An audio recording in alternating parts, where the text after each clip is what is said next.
So we're going to start off with the basics. Every state, no matter how large or small, has 2 senators, unlike the House of Representatives, which is based on population.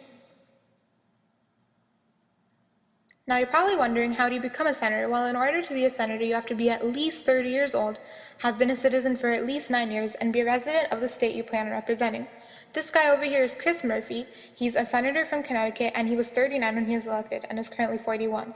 He's serving a 6-year term, and he's basically a kid compared to all the old guys there. Now you're probably wondering, how do you get into the Senate? Well, at the beginning, when the Constitution was written, to appease the anti-federalists, the Federalists wrote in the Constitution that states can pick their own senators, so the states got to pick the 2 people they wanted to send to represent them. But they later realized that this was a bad idea because the Senate basically became a millionaires club because of all the corruption that took place between 1860 and 1920.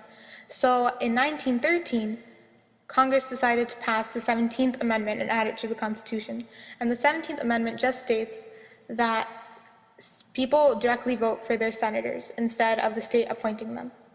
Now let's talk about who's in charge. So the Vice President is in charge of the Senate.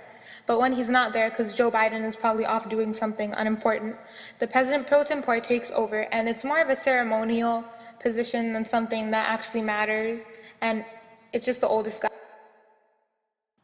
So also, parties have a big responsibility in Congress. So the majority party has a majority leader, and the minority has a minority leader.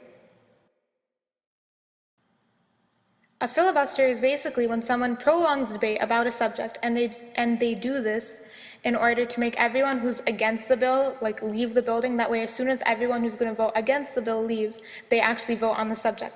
So the only way to end a filibuster is by invoking cloture, which happens when 2/3 of the senators agree that they're going to vote directly on whatever the filibuster guy is talking about instead of just waiting for him to finish.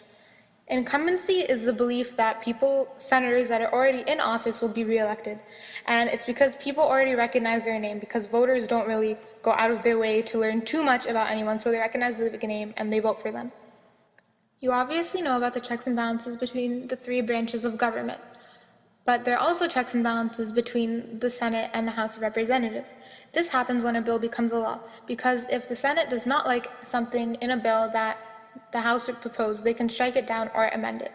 Now let's talk about the big checks and balances, because those affect the Senate, because the Senate can check on the executive branch, and does this by acting as a jury in an impeachment trial, or choosing a vice president if there is no majority in the electoral system.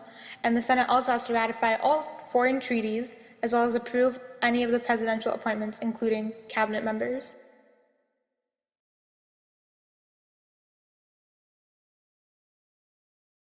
Created using Powtoon.